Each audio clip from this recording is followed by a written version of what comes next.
ऐसे ही मजेदार हिंदी कहानियाँ सुनने के लिए हमारे चैनल स्टोरी वर्ल्ड। कनिका एक नाम, एक चेहरा, एक पहेली। बाहर से हंसमुख खिलखिलाती, लेकिन अंदर से जैसे कोई गहरी खामोशी से जूझती हुई लड़की। कॉलेज की स्टार सबकी चहेती, लेकिन खुद से अनजाने उसकी ज़िंदगी में एक मोड़ ऐसा आया जिसने उसकी पूरी दुनिया बदल दी।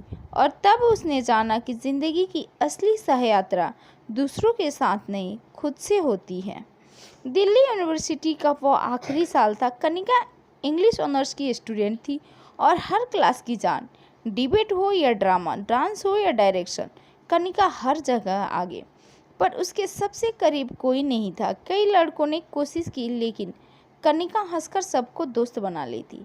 उसके लिए लव महज किताबों तक सीमित था। लेकिन तभी उसकी ज़िंदगी में आया आदित्य, एक ट्रैवल ब्लॉगर जो एक सेमिनार के लिए यूनिवर्सिटी आया था। आदित्य और कनिका की मुलाकात किताबों के एक स्टॉल पर हुई। दोनों की पसंद एक ही किताब, द अल्केमिस्ट। तुम्हें भी कोएलो पसंद है? आदित्य ने मुस्कुराकर पूछा। हाँ, मैं तो मानती हूँ कि अगर तुम कुछ शिद्दत से चाहो तो पूरी कायनात तुम्हें उससे मिलाने में लग जाती है, कनिका ने जवाब दिया। आदित्य ने सिर्फ मुस्कुराकर कहा, लेट्स स्टार्ट दैट। यहीं से शुरू हुई उनकी एक अनकही सी यात्रा, शहरों से लेकर दिलों तक की। आदित्य और कनिका कई ट्रेवल्स पर गए, हिमाचल की वादियाँ, वाराणसी की गलियाँ और जैसलमेर के सुनहरे टीले। एक रात जैसलमेर में तारों से भरी उस शाम, जब कनिका ने पहली बार आदित्य से अपने डर, अपने सपने और अपने अधूरेपन के बारे में बात की, उसने कहा, क्या तुम हमेशा रहोगे? आदित्य ने उसका हाथ थामते हुए कहा, मैं जब भी जाऊंगा बताकर जाऊंगा। लेकिन उसने नहीं बताया। अगले ही हफ्ते आदित्य अचानक गायब हो गया। फ़ोन बंद, सोशल मीडिया डीएक्टिवेट और यहाँ तक कि उसका ब्लॉग भी बंद हो गया। कनिका ने हजारों बार कॉल किया, मेल किया, लेकिन कोई जवाब नहीं। कनिका टूट चुकी थी। पहली बार उसने किसी को खुद से ज़्यादा चाहा था और पहली बार ही किसी ने बिना कुछ कहे छोड़ दिया। कुछ हफ्ते बीते, तब पता चला कि आदित्य असल में शादीशुदा था। वो जो रिश्ते उसने कनिका से बनाए वो एक कलेक्शन का हिस्सा थी, उसकी ट्रेवल स्टोरीज का, उसकी कहानी खोज का। Every city has a story and every story has a girl, यही आदित्य का ब्लॉग स्लोगन था। कनिका को लगा जैसे उसे इस्तेमाल किया गया हो, एक किराएदार बनाकर छोड़ गया हो। उस घटना के बाद कनिका हंसना भूल गई, दोस्तों से दूरी बना ली, डिबेट, ड्रामा और डायरेक्शन सब छोड़ दिया। पर एक दिन लाइब्रेरी में बैठी कनिका को एक पुरानी डायरी मिली, आदित्य की।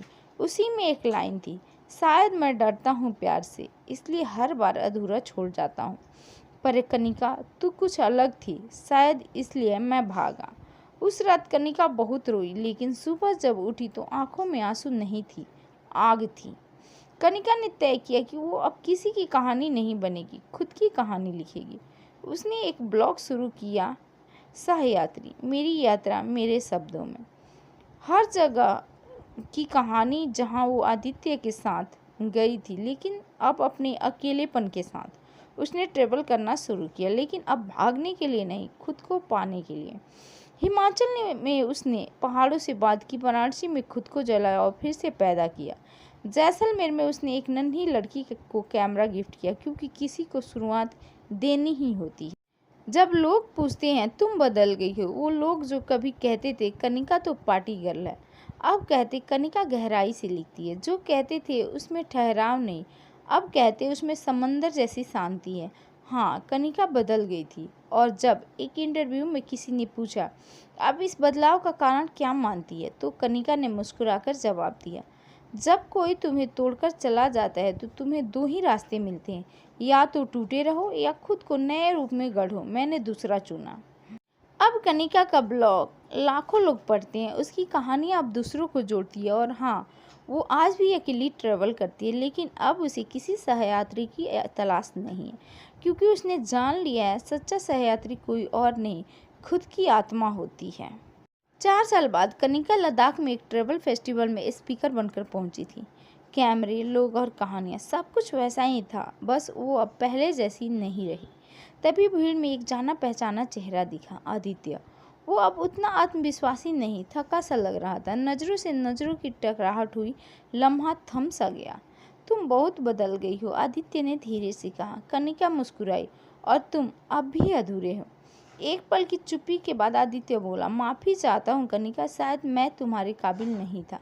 कनिका ने बस इतना कहा, मैंने माफ़ कर दिया, पर अब मैं किसी की कहानी नहीं, खुद की किताब हूँ।